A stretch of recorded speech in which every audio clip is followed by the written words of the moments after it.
The North Koreans are demanding that President Trump ensure Kim Jong-un's safety before they meet for a June summit. The demand came after Kim gave a speech to the North Korean Congress. Here's an excerpt of the speech in the original, and I will do the translation. Hello. Someone please help me. An angry orange man from America is scaring me.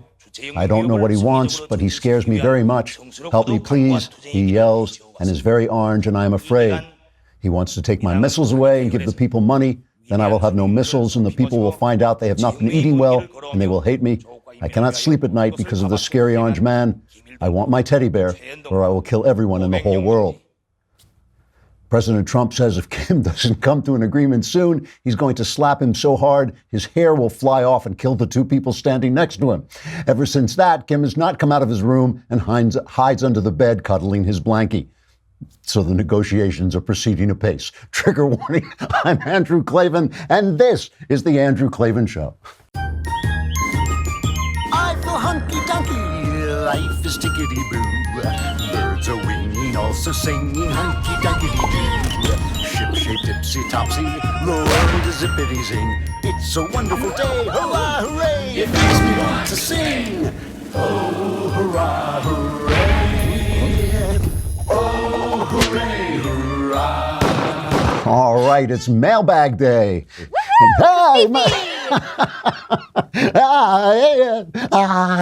oh, sorry. It takes me by surprise every time. It's mailbag day. That means your problems are solved. This is amazing. Every week, a couple more people now go off into the world happier than they were before, all because they invested a lousy $10 a month in subscribing to the Daily Wire, which means you can be in the mailbag and ask your questions. And also, if you pay a lousy $100, you get the full year subscription and the Leftist Tears tumbler, so you can sip your leftist tears while I solve all your problems. I really had a good time filling in for Shapiro on Monday, and I know a lot of people listened to it and thought, why doesn't Ben get ZipRecruiter.com and hire somebody better than that? Because ZipRecruiter is the smarter way to hire people for your business. It learns what you're looking for, identifies people with the right experience, and invites them to apply for your job. And these invitations have revolutionized how you find your next hire. 80% of employers who post a job on ZipRecruiter get a quality candidate through the site in just one day. The right candidates are out there,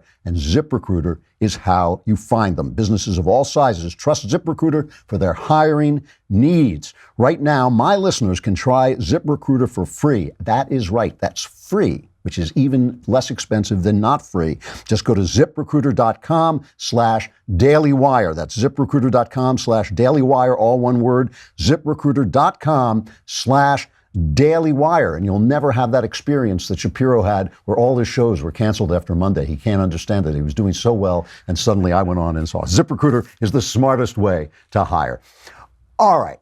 There's a new poll out that shows that this projected Democrat blue wave, this imaginary Democrat blue wave, is suddenly receding to not so much, And I know that the left, especially the hard left, the base of the Democrat Party, thinks this is because of Trump and the evil of Trump and the corruption of Trump. It's because of leftism. It's because of them. It's because of the base of the Democrat Party. The problem they have, I believe leftism is a wrong per se, a wrong in and of itself. I believe that it is wrong to take people's property away. I believe it's wrong to curtail their freedom beyond what you need to do to protect other people's freedom. I believe this leftism is morally wrong per se. But the other thing about leftism is it doesn't work because it has no real sense of human nature.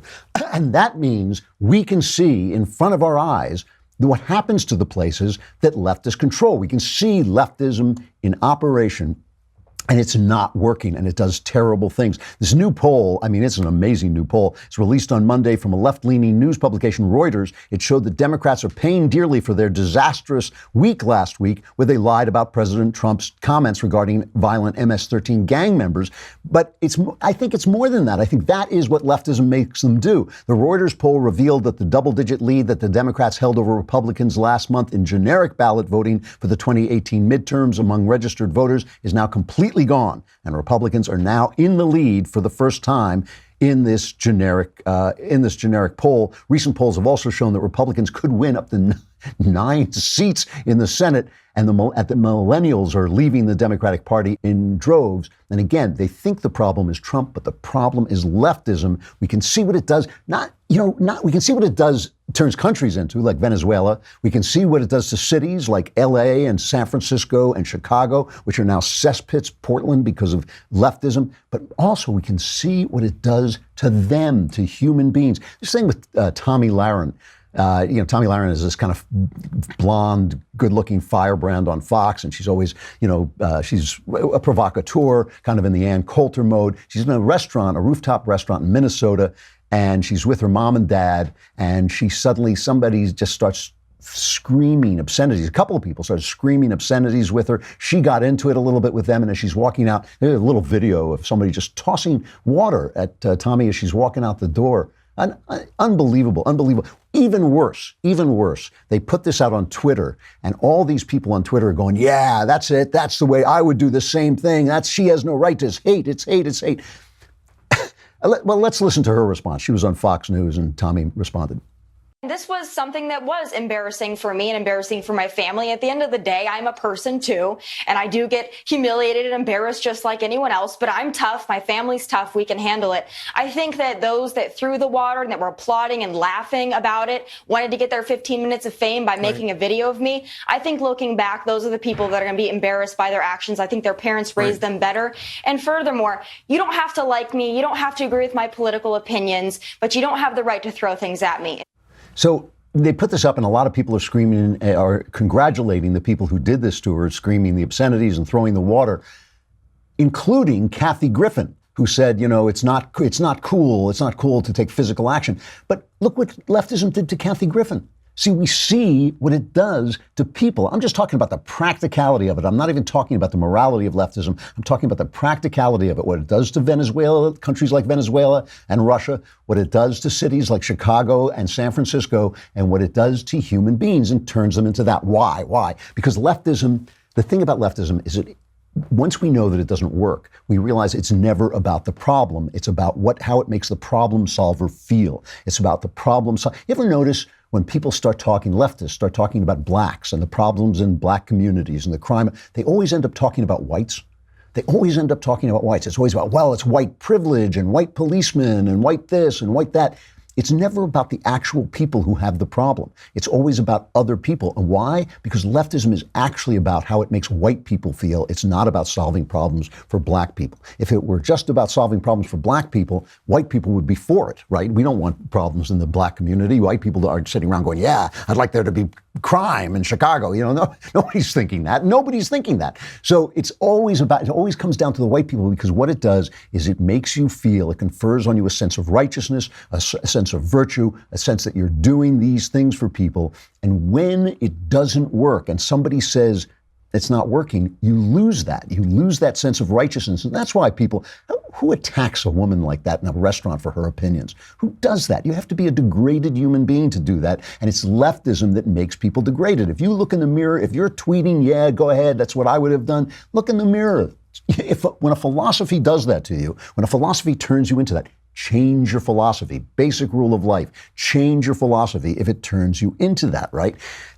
Have you noticed if you go on Twitter, there are, I'm on a guess, thousands of people who say, I've taken the red pill and I used to be a liberal. Like me, I used to be a liberal, but now I'm a conservative. There's nobody.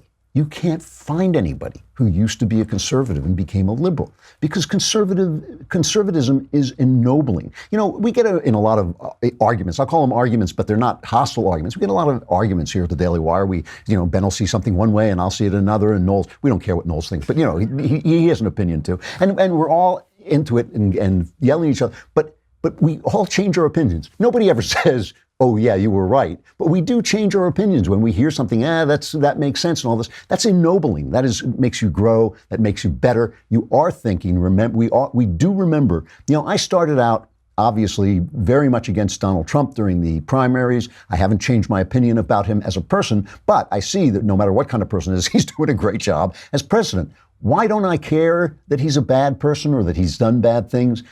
because my problem is the country. That's what I care about. I'm not here about myself. I'm not here to feel righteous. I'm not here to feel like a good person. I'm a Christian. I already know I'm not a good person. I already know I suck, right? that comes with the religion. That's the first thing on the religion. Not a lot of people know that. So they think it's like, we believe in one God or something like that. No, it's I suck. That's the first thing it says. So I don't have that sense of righteousness. And conservatism also makes the world better. What I'm saying here is that it's not about people. And this is another thing that leftism does to people. It makes them, because the actual ideas don't work, they have to glorify the human beings. We don't have to do that. I can say to you, I don't really like Donald Trump very much as a human being. I can say that because we agree that the point is the principle, the point is the country. The thing that we want is the freedom. The freedom is going to be here after Donald Trump is gone. It was here before Trump got here. It'll be here after he's gone. It's the freedom we're trying to preserve, this unique idea that we, the individual, is really what the government is about. It's not about the government. So, do you remember when Obama, I brought a couple of things, it's like show and tell. I brought a couple of things into work just to remind you of what it was like when Obama was running for president, and it was like the second coming, right? They had that thing, this thing actually turned my stomach, and not because of these poor children, it's not their fault, but where they had these little kids come out and sing the Obama song. Play this again to remind people. We're gonna spread happiness. We're gonna spread freedom. Obama's gonna change it. Obama's gonna lead 'em. We're gonna change it and rearrange it. We're gonna change the world. Yes, we can. Yes, we can. Yes, we can. Yes, we can. Lift each other. Lift each other. So, to me, using children like that for a political candidate and convincing them that their ideals are connected to this human being. One of the things the Bible says is put not your faith in princes or in any human being that cannot save you. To teach these children that their ideals, which are good, freedom and a better world and all these things, all kids should believe in those things, but to teach them that their ideals are tied to a human being. Who else thought this? Obama thought it. We have cut number 9. Just remember this speech that he made after he won. Generations from now, we will be able to look back and tell our children that this was the moment when we began to provide care for the sick and good jobs to the jobless. This was the moment when the rise of the oceans began to slow and our planet began to heal. The New York Times, a former newspaper, has a story today. Deep in the desert, Iran quietly is advancing its missile technology. And I read that and I thought, but that can't be right, because that would mean that Barack Obama was a gormless buffoon. It's like he was he didn't know what he was doing. He didn't know what he was doing, and he was a leftist, and leftism doesn't work. And so they're furious. It corrupted the press as they protected him from the truth. When your enemy is reality, the price of the battle is your soul. You lose your soul because you're fighting reality. You have to accept reality first.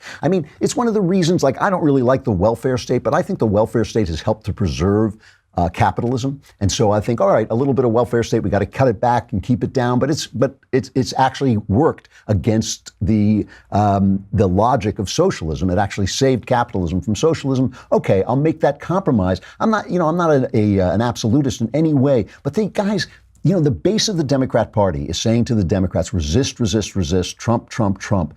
But really what they should be resisting is the base of the Democrat Party, because they're the problem. They make it easy on Trump. Trump went to Planned Parenthood, gave a speech at Planned Parenthood, I think it was yesterday, and maybe the day before. But he's cutting back, there's this Title X, Title 10 family planning program, which was established to send government funds to family planning agencies, but not to fund abortion. But it goes to Planned Parenthood because they pretend they have other family planning roles instead of abortion, which is very dubious assertion, but they say they do. And they say, well, this money doesn't go to fund our abortions. But of course, money is fungible, right? It doesn't matter. If you give it to me here, I can use it there. I'm not going to say I'm not going to spend that money there. How do you know which dollar it is that's going into this stuff? So Trump is saying we're going to cut this back. And of course, I think this is a tremendous thing. And he goes out and he starts to rip on the Democrats at this speech before Planned Parenthood. He's celebrating the fact, which is true, that this is a very anti-abortion, a pro-life administration. And he goes after the Democrats on abortion. Listen to what he says. It's cut number 3. The House just passed the bill, but Democrats in the Senate are doing everything within their power to block it, although some are actually on our side, but they are working overtime to block it. So the story is 18 midterms. We need Republicans, and that will happen. On this issue, like so many other issues, the Democratic Party is far outside the American mainstream. Far outside. The United States is one of only 7 countries in the world to allow elective abortions after 20 weeks when unborn babies can truly feel the pain. Yet, Democratic senators like John Tester, Heidi Heitkamp, Claire McCaskill, Debbie Stabenow, all voted against the 20-week bill and in favor of late-term abortion. See, we're talking about, this is so brilliant because all the press does is try to make people feel that that's not a mainstream, but what he's saying is not mainstream, and he's turning it on his head. The thing is, we can see what leftism turns people into. At 18 weeks, with with those, what do they call it, ultrasound things, you can see a baby in the womb smiling, you can see it clapping, you can see it sucking its thumb, okay? At 20 weeks, he's right. At 20 weeks, a baby feels the pain when you murder it, when you assassinate it. So, what kind of person supports that? What kind of person? It's kind of like the thing with the MS-13 people where they're sitting around talking about the spark of divinity in a MS-13 gang member, and you think like, hey, what kind of person is doing that? And part of that is just reaction to Trump, but part of it is leftism failing and making people defend the failure. That makes them defend the failure. The rule of law. I mean, this is so basic. The rule of law. Just saying, hey, we make the laws and then we have to obey the laws. And if we don't like the laws, we change the laws. Thomas Homan, who's the acting director of ICE, the Immigration and Customs Enforcement, he goes up before Congress and from California, one of our own, the lovely Congresswoman Nanette Barragan, she calls them anti-immigrant. She says the ICE is anti-immigrant. Listen to what Thomas Homan says, because I've been making this point for a long time. First of all, no one on this panel is anti-immigrant. We're law enforcement officers who enforce the law that you all enacted. So to sit there and say that we're anti-immigrant is just wrong. We are enforcing laws. If you think it's okay to enter this country legally and they shouldn't be arrested, that's just wrong. The laws clearly state enter the country legally is a crime. And no one's up here saying all illegal aliens are criminals. A certain percentage of them are criminals. They commit yet another offense after they're here. I've said many times, I certainly understand the plight of these people, and I feel bad for some of these people, but I have a job to do. I have to enforce law and uphold the oath that I took to enact the laws enacted by you, Congress. See, that virtue signaling, that thing that leftism gives you the sense of righteousness and virtue, falls apart when you look at the logic of the fact that they passed the laws, and now they're telling us, oh yeah, wait, you don't want to obey that one. It's only the laws that make us feel good about ourselves that we should obey. Change the law. Go in and change the law. Make your arguments. Go before the people. You're the people's representatives. Change the law. We went through this in the 70s. I'm sure most of you don't remember this, but we went through this in the 70s when our cities became cesspits and our crime skyrocketed, and the streets were filthy and people were lying. And it's going to happen again. We can see it happening again in cities like San Francisco. I have friends who just got back from Portland, Oregon. They said they now have a right to rest law where you can sleep on the verge beside the sidewalk. So outside your home is a homeless guy sleeping on the street. That's what New York used to look like during the leftist 70s. We saw it already. We can see it with our own eyes. This is the problem they have. That's why their press is so important, because they think they can cover it up, but they can't cover it up forever, and they can't cover it up if the president is talking about it. We can see with our eyes what leftism is. We don't like it. And that's the problem they have in the midterms. It's not Donald Trump. It's not they're not resisting enough. They're normalizing Donald Trump. It's none of that. It's their base believing in the principles that cause cities and countries and human beings to become degraded. You know, I have to talk about Starbucks for a minute. Starbucks Nation. I think that we're becoming Starbucks Nation. I'm not going to Starbucks anymore, and I'm not boycotting them. I love Starbucks. I mean, Starbucks coffee, I always thought was great. It's stronger. You know, I love really strong coffee. Only my wife makes the coffee I like outside of Starbucks. She really, I don't know what it is. It's that magic wife touch she has, but partly it's her coffee. As the old joke goes, the spoon stands up on it. In her coffee, the spoon doesn't only stand up, it kind of does a dance. It goes like, ooh, I feel good. It's good to be in this coffee, because it's so strong. And Starbucks coffee is strong, like European coffee. I used to love coffee in Europe. They come over here and they think our coffee tastes like water with a little ground in it. You know, and I like that European coffee. I like Starbucks coffee. I'm not going in there anymore until they straighten themselves out. Starbucks is not a bigoted company. Starbucks is not a racist company. There's nothing racist about Starbucks at all. Not a thing, nada, nothing.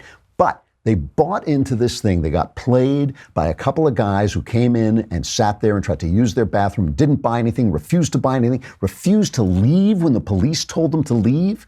Refused to leave when the police told them to leave. They weren't buying anything. They were violating store rules, and they refused to leave. And that's my problem. That's a race problem. That's not a race problem. That's a loitering problem. That's a trespass problem. So the first thing Starbucks, of course, has been apologizing. Oh, okay, now everybody can use, any drug dealer who wants to come in and use it, you know, go in, smoke, drink. But now they're saying, well, no, you can't do that, and you can't use drugs, and you can't. So now they're going to police that, But the underlying, there's two problems here that really have turned me against Starbucks. One is that they accepted this kind of bullying. They didn't just say, hey, are you kidding me? We hire all kinds of people. We serve all kinds of people. We don't have a problem. The problem was these two guys. That was the problem. They didn't have the nerve. They didn't have the nerve, because they live in that leftist universe where anytime somebody says racist, you're supposed to fall over and cower and curl up in the corner and say, "Oh my gosh, you know, please beat me, like it's just like a Stalin show trial that you're supposed to come out with the sign, I apologize, and all this stuff." They didn't stand up for themselves. That's the first thing. But the second thing is they have accepted the underlying idea that business is bad. The reason you have to buy something when you go into a Starbucks, or should have to buy something before you can use their facilities, is because they are a business. They're not just a meeting place, like one of these clowns said. They're not just like some, the third way of getting together, a place we can sit together. They're a business. They make their living doing this. Now, the thing about capitalism, I mean, we're talking about the virtue signaling. And the thing about capitalism is it doesn't give you a lot of chance to virtue signal, because capitalism uses our natural greed and ambition so that it serves other people. In capitalism, if I obey the law and I want to get rich and I want to have my ambitions, I got to do something that you like give you a cup of coffee you're willing to overpay for, because Starbucks is overpriced, but the coffee is so good and the place is so nice that you pay the overprice for that. You pay it for the experience. But there's no virtue signaling in that. You have to choose to be good under capitalism. You have to choose to say, yeah, I made a lot of money and I'm going to give some of it here. And most of these guys do. Most of these billionaires, they give plenty of money away. Most millionaires give plenty of money away. Capitalism does have a lot of charity in it, but it's individual charity. It's not enforced charity like socialism. So people don't like capitalism because it doesn't make them feel good, because they're not forcing other people to give money away. You have to have your own righteousness. You have to do it. So what they accepted was that there was something inherently wrong in their being a business. They not only accepted this baloney of this race-mongering baloney, which I just is appalling to me. I don't know why every business doesn't do what Chick-fil-A did and stand up for their right to have their own beliefs and their right to have their own world and the way they run their business. But they accepted the idea that it was wrong that they were a business. This is the Silicon Valley syndrome. We're changing the world. We're not just inventing iPhones. We're changing the world. You know how you change the world? You invent an iPhone and you make billions of dollars for it, and the world is a better place because we chose your iPhone because it made our world better. That's why we gave you the money for it. They accepted this notion that they were somehow just a friendly face, and it wasn't friendly if you had to pay. You have to pay because it's a business. You have to pay because that's how they make their living. And I just find it appalling that they let this happen. And we see you. We see the world of the left. We see it eating its own. We see it taking an innocent company like Starbucks, which is just selling an overpriced cup of coffee in a nice place, and we see them being accused of racism, and that they have to fall to their knees like somebody at a Stalinist show trial. That to me is just appalling, and it's appalling they fell for it, and I ain't going in there until they knock it off. And I don't think I'll ever go back in there unless they actually turn around, which is very unlikely. All right, we got the mailbag coming up, and you know what that means. Your problems are minutes away from being solved, but we've got to say goodbye to Facebook and to YouTube. If you come to thedailywire.com, subscribe. If you just come over there, we'll let you listen to the whole thing. You can listen to the show, but you can watch the whole show right on the site. And you don't have to bounce around, and you don't have to be cut off and cast into the exterior darkness where there is great wailing and gnashing of teeth. Plus, you can be in next week's mailbag, and then your problems will be solved as well. Come on over to thedailywire.com, and while you're there, please subscribe.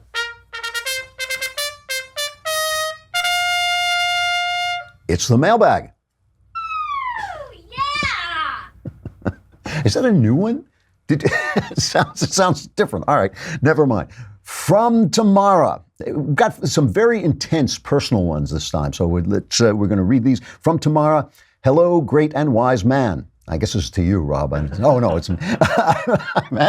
I'm having a difficult time in my marriage due to my husband's tendency to tear a strip off me whenever some little thing goes wrong. That means criticize or an attacker.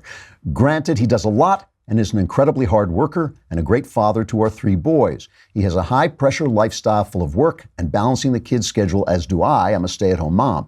However, I'm his emotional punching bag, and I believe I'm taken for granted since we don't believe in divorce. I grew up without a dad and was hell-bent on doing life properly when it came to my own children, but I find myself increasingly saddened and jaded at the state of our marriage and looking at apartments and divorce lawyers online.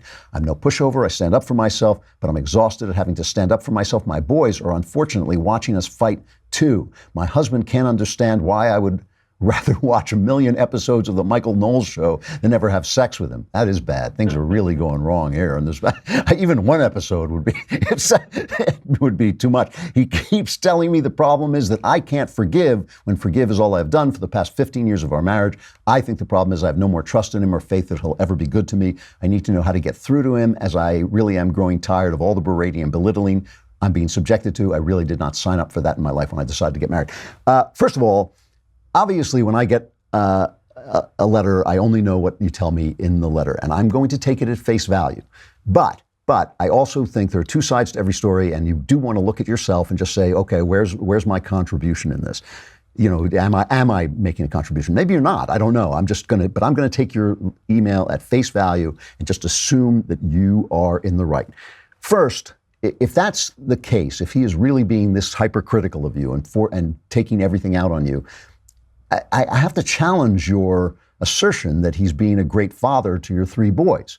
Your 3 boys are not seeing how to treat a lady and how to treat a wife and how to cherish somebody. And the most important thing a father can do is create a world of respect and love in the household. And he can't do that if you're constantly, pounding on your wife and picking on her, whether you're working hard or not. Doesn't matter. It doesn't matter whether you're working hard.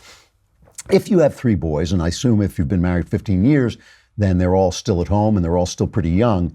Divorce is a very, very serious thing. It's going to shatter their world. It's going to be a big deal. However, you do not have to be abused. And that's what's happening. Taking your letter at face value, you are being abused. That is abuse. It's emotionally abusive and it's wrong and there's no excuse.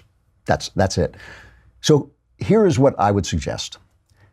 The one thing you do not want to do is threaten divorce and not mean it. And the one thing you do not want to do is go through with the divorce before you have tried every possible thing you can to fix this situation. So what I would do in your situation is this. I would first come to a decision. Do I mean it? Am I ready to leave? Am I going to go? Will I do it? Because there's no bluffing about this. If you bluff, you only make the situation worse. If you come to the decision that you are ready to leave, that you're ready to go, then I would go to my husband and say to him, here's the deal. I'm I'm ready to leave. I cannot do this anymore. You have hurt me too badly. I'm ready to get a divorce. But I would happily save this marriage with you if you will come into couples counseling with me. I will happily save it if you will come into couples counseling with me. But if you will not, I'm leaving. If you will not, you got to go. There's no bluffing about this, because if you bluff, you just make it worse. It just goes on and on and on forever. Okay. But if he says, as I hope he will, because by the way, a lot of husbands, this is just true. A lot of husbands don't take this situation seriously until the wife actually walks out, and then they're shocked. They're absolutely shocked. This happens again and again. The husband suddenly says, what happened? You know, she says, I've been telling you for 10 years that you've been abusing me. Yeah, but you didn't say we were going to leave. So if he says, which I hope and believe he will, he says, yes, I will go into couples therapy, then put all your money on it. You know, you got to really do it. You got to really go into it. You got to find a good therapist, listen to what he or she tells you, work together to patch this marriage up for the sake of your children. It doesn't have to be Cinderella. It doesn't have to be a romance, but it can't be abusive, right? Because these children need their parents. They need both their mom. They need both their dad. If possible, they need them in the same house, treating each other with love and respect. And, obviously, in the case of sex, if you're denying sex as a weapon, you can't do that. But I can see why you wouldn't want to have sex with someone who's abusing you. You got to solve this problem for your kids' sake. You really do. And so if you actually mean it and you're ready to go, tell your husband you're ready to go, but you're willing to work it out, and then work it out. All right. From Amanda to the wise Mr. Klavan, my question for you today concerns depression and motivation. Hopefully this isn't too similar to past questions regarding this. I was diagnosed with serious depression a few years ago, and have thankfully come a long way since then with the help of therapy and meds, but I still feel like I'm dragging my heels. I can't help but feel impatient about the fact that my health is not where it once was, and that I want to move forward with my life. But whenever I know I should be doing something productive to achieve that, I can't find the motivation to actually get on with it. Even if it's just going out for a walk on a nice day or picking up a book. I'm starting a full-time program again at university, and I'm worried that if I don't start working on my mental stamina more, I'll run the risk of burning myself out once in school. Do you have any advice on how you kept up with your depression maintenance once you started to feel better? And how did you motivate yourself to do things even when you felt that you may not have had the energy? Cheers, Amanda. Okay. Again, I'm taking it at face value. When you say that you have felt better due to therapy and meds, I'm assuming that you remained in therapy, because one of my bugbears about this is, I understand that some people do need meds. I get it. I think they're way, way overprescribed. I mean, incredibly overprescribed. But I do think that some people need them. But they're supposed to be to prop you up so you have the energy to go into therapy. And you should continue to go into therapy, because depression doesn't hit you out of the blue. In 99% of the cases, it is due to something in your past and things in your past and not really being able to work it out. So I hope you're still in therapy. Let me, though, assuming that, let me just address the actual question, because this is a real deal. How do you build discipline? First, you got to understand there is no doing it without doing it. It ultimately comes down to you. There is no I don't have the energy. You got to do it. And so if you fail to do it, you got to do it. Go back to doing it. Don't say, I failed. Now I'm not doing it anymore. Go back to doing it. If you're trying to do something. So, I'm a very disciplined person, and I've built my discipline over time, but there are always things we have to work on. I always keep my drinking in check because I love alcohol, but I don't like being a drunk. I don't like drinking. I don't like being drunk at all. And so, I have to be careful. Don't step over the line. Don't step over the line. And I do it in certain ways. Here is my technique, and if it works for you, great. First, decide what you want to accomplish, and then do less than you think you can. So there's two things you got to do when you're depressed. One is you got to get exercise, and the other is you got to associate with other people. You got to do something, be in a book group, be in a church group, go out and feed the homeless with other people, something that's going to bring you into contact and conversation with other people. And you got to get exercise. Those are the two things that really, really will help you out of your depression. So if it's a card game, I don't care what it is. It doesn't have to have any moral content. If it's a card game once a week, or a church group once a week, or something once a week. The other thing is you got to get exercise. So the first thing you do is you set a goal that's lower than you can achieve. If you think you maybe can run for 15 minutes every day, run for 5, run for 7, run for less than that, and do it every day, or whatever goal you set for yourself. Then as you get the discipline to do it, and you know you're going to do it after, say, a month or 2 months or 3 months, then start to increase it just a little bit each time. Don't push it to the point where you can't do it anymore. Just keep the discipline going. Just keep building on what you do, but don't stop doing it. If that's all, do less than you can do, okay? The other thing with this, and again, if you want to go out for 3 days and associate with people, go out for 1 day. You got to do this. These are the two things. You got to get exercise. You got to associate with other people. The other thing is try to develop a mindset that's positive, right? Like when you're trying to eat less, don't think about eating less. Think about how good you're going to look. Think about how healthy you feel. Think about how you feel, how your digestion is better. If you drink a little less, you sleep better. You wake up in the middle of the night, because I don't sleep very much anyway. I can read and my mind is clear. Those are the things I think about. I don't think don't drink so much. I think like, oh yeah, if I do this, then bad things are going to happen. So think about the positive things that you're developing. And if you do that, if you get out and you get exercise and you associate with other people and you do some therapy, I think you can beat depression even without the meds. I'm not a doctor. Don't go off meds because I say so. But I think that the important thing should be making your life whole, making yourself whole. Okay, from Evan. Dear Professor X of the Daily Wire. Is it from the X-Men? Is it Professor X? With so many books and movies making their way to Broadway, which one of your literary works could you see as a musical? That's pretty funny. Because I write crime stories, there wouldn't be a musical, but I have this one book called Man and Wife, which is the book I always recommend to women who don't like bloody criminal stories. And I've always thought it would make a good opera or operetta. It's very dramatic, has very big characters, but in a very domestic and dramatic situation. It reminds me, there's a one called Seance on a Wet Afternoon that's been made into an opera, and Henry James's Turn of the Screw has been made into an opera. And I've always thought Man and Wife would make a good opera or operetta. All right, from Ashley. Hi, Mr. Klavan, a.k.a. Drinker of Leftist Tears. I could really use your guaranteed correct thoughts on the following question that I've been struggling with. I used to want to go into teaching psychology and conducting research in universities. I know universities are losing to the radical left and that the field of psychology is being consumed by social justice warriors. Too true. But I feel guilty walking away from the training of those who will be responsible for the mental health of future generations. I'm not sure when to keep fighting or when to walk away, and could use some advice. Thank you in advance, Ashley. You wanted to teach psychology. I get it. First of all, you should never stop fighting. Never stop fighting. I mean, they're wrong, we're right. They're wrong. I mean, that is the thing. They're wrong, we're right. And psychology is an important field. You can be very helpful as a psychologist.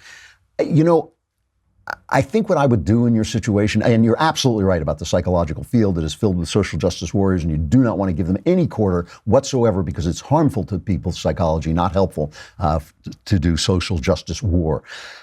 What I would do is I would build a career that wasn't dependent on them, and you might do it by doing what I guess is called clinical work. I mean, I would see clients. I would do therapy. And once you do therapy and you're building a successful career with that, you can start to write about it. You can write a column, even a blog. You can start to write about that. Then you can start to teach. You can start to lecture. You can start to go places. And that way you don't have to be beholden to the university. Now, there are universities that are not as taken over by the left. I mean, we hear about the ones that are because so many big ones are, but there are universities where they still hire you, so you can try them too. But, being a psychologist is something you can do on your own. It's something you can build your own career with. And once you do that, you can then use the authority you get from your successful career to become a voice against what they're saying, and that way they can't stop you. And that way you can actually be open and start to teach people through other means without actually standing in a class. That's what I would do, because you shouldn't stop fighting. It's an important fight. It really is.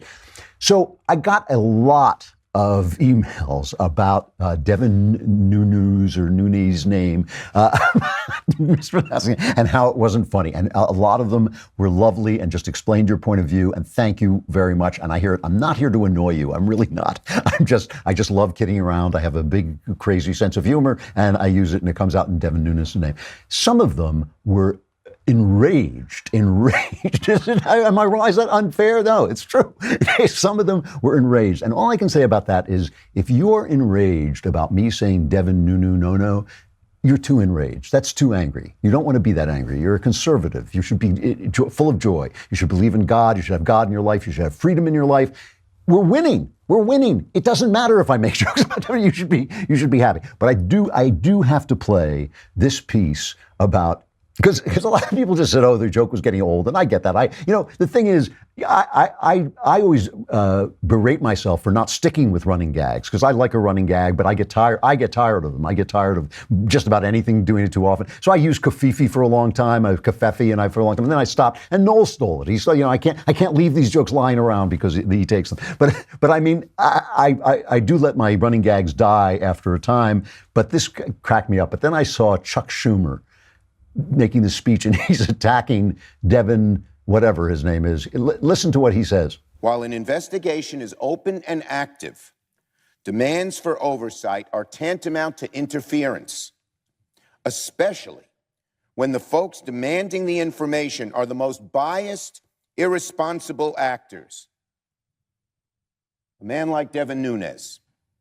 You're a mean, mad white man. Chuck Schumer is a mean, mad white. But did you see that? Devin Nunes. And then people tell me, well, it's Nunes. And then somebody else says, there is other people saying Nunes. It's not just me. It's not just me. Anyway, it strikes me as funny. I won't do it if it's going to drive you crazy. But if it drives you crazy, you should think about why it's driving you so crazy. We're just kidding around. We are just kidding around and having a good time. All right, tickety-boo news.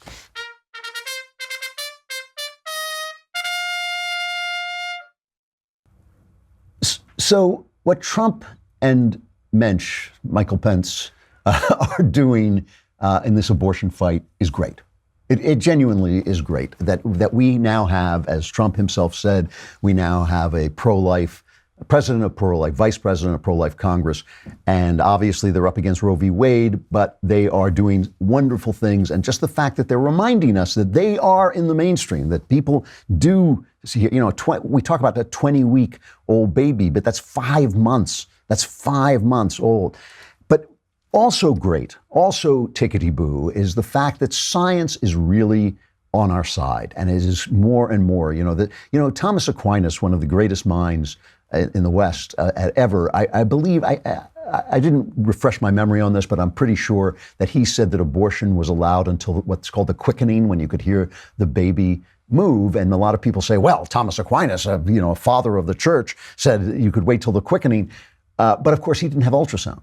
And ultrasound and all these scans and all this that are showing us these babies laughing and clapping their hands and sucking their thumbs in the womb are really helping us change people's intuitive mind. And I've said this before, but the same people who are tearing down, same kind of people who are tearing down Robert E. Lee's statue in this generation are going to be tearing down Nancy Pelosi's statue in the next generation, when it really becomes clear what a baby is and how much it is. Now, personally, I think the DNA is dispositive. I think the fact that you can be convicted of a crime on the basis of DNA shows that DNA identifies you as an individual and it's unique to you. The baby's DNA is unique. And I keep hearing this argument that well, it's not fair to force this woman to carry a life to term.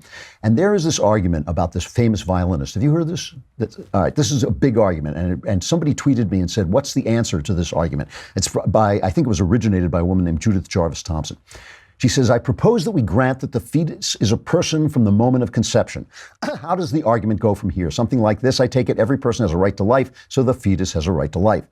Here's her proposition. You wake up in the morning and find yourself back to back in bed with an unconscious violinist, a famous unconscious violinist. He's been found to have fatal kidney ailment, and the Society of Music Lovers has canvassed all the available medical records and found that you alone have the right blood type to help.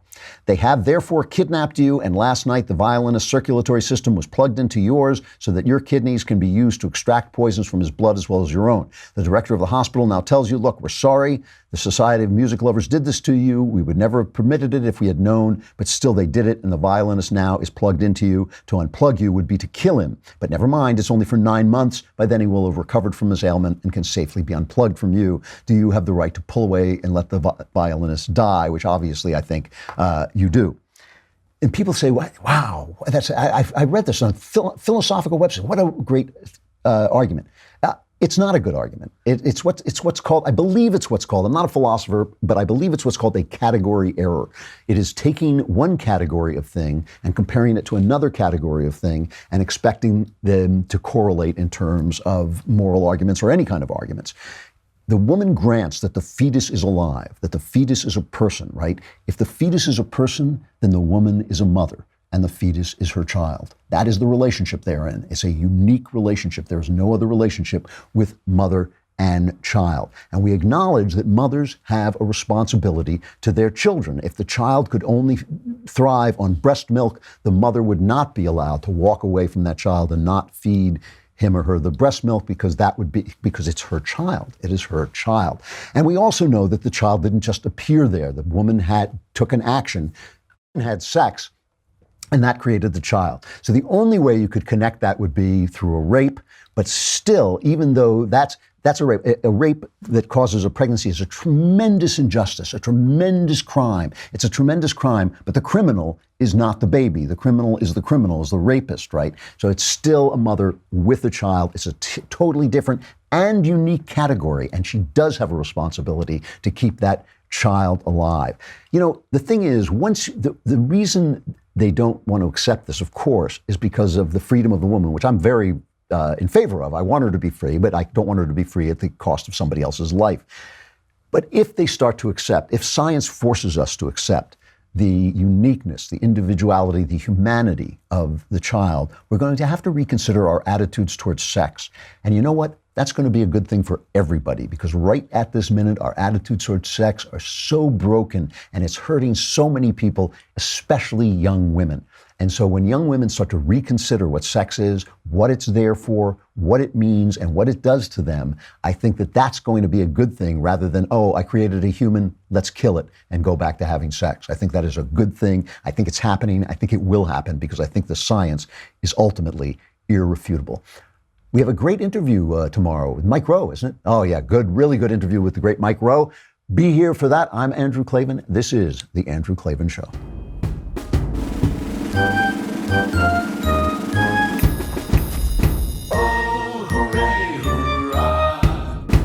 The Andrew Klavan Show is produced by Robert Sterling. Executive producer, Jeremy Boring. Senior producer, Jonathan Hay. Our supervising producer is Mathis Glover. And our technical producer is Austin Stevens. Edited by Emily Jai. Audio is mixed by Mike Cormina. Hair and makeup is by Jesua Alvera. The Andrew Klavan Show is a Daily Wire Forward Publishing production. Copyright Forward Publishing 2018.